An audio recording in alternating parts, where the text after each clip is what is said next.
இவ்விழாவின் கதாநாயகர்களான தூய்மை பணியாளர்களுக்கான எனது சிறிய உரை. அள்ளி பூசா சந்தனம் இவர்கள்.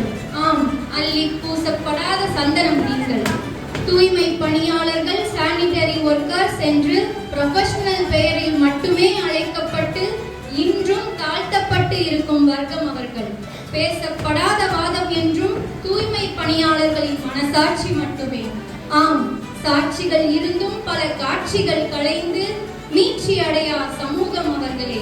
ஹெட் நியூஸ் மற்றும் பிரேக்கிங் நியூஸில் பிரபலங்கள் மற்றும் அரசியல் புள்ளிகளின் அன்றாட நடவடிக்கைகள் காட்சி அளிக்கப்படலாம், தவறில்லை. ஆனால் நேற்று குப்பை எடுக்க வந்த தூய்மை பணியாளரோ அல்லது சாக்கடையில் இறங்கி சுத்தம் செய்தவரோ நாளை வரவில்லை. விஷவாயு தாக்கியோ கரண்ட் ஸ்டாக்கிலோ இறந்திருப்பது வாண்டட் மற்றும் போஸ்டர் சைஸ் அந்த நியூஸில் மட்டும்தான், ரன்னிங் நியூஸில் மட்டுமே நாம் காணலாம் என்பது மக்களால் ஏற்கப்படும் அவலம் என்றும் அது நம்மளால் ஏற்கப்படும் அவலம் மட்டுமே. மதி மறந்து அலைகிறோம். அவர்களின் விழி விலாசம் அடைந்தால் நம் விதியும் கெட்டுவிடும். ஆனால் தூய்மை பணியாளர்கள் அவ்வாறு செய்ய மாட்டார்கள். ஏனெனில் அவர்கள் அகத் தூய்மையால் புறத்தையும் சுத்தம் செய்யும் புண்ணியவான்கள். வளர்ந்து வரும் இந்தியாவே, நாம் முன்னேற்றம் செய்வது ஏவுகணையை மட்டுமில்லை, தூய்மை பணியாளர்களுக்கான உபகரணங்களையும்.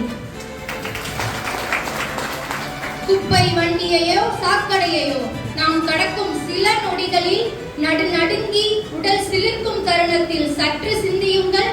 மூச்சை முட்டு கொடுத்து டிரைனேஜில் தொலைந்து போன மனிதர்களை. நமக்கு களத்தில் இறங்கி தூய்மை செய்யும் தைரியம்தான் இல்லை, ஆனால் களம் இறங்கிய காவிய கதாநாயகர்களை மதிக்கும் மனப்பான்மையுமா இழந்துவிட்டோம். நம் உடல் கழிவுகளின் நாற்றம் கண்டு முகம் சுளிக்கும் மக்களே, சற்று சிந்தியுங்கள். அவர்கள் முகம் சுளித்தால் நம் வாழ்க்கை குழிக்குள் அகப்பட்டுவிடும்.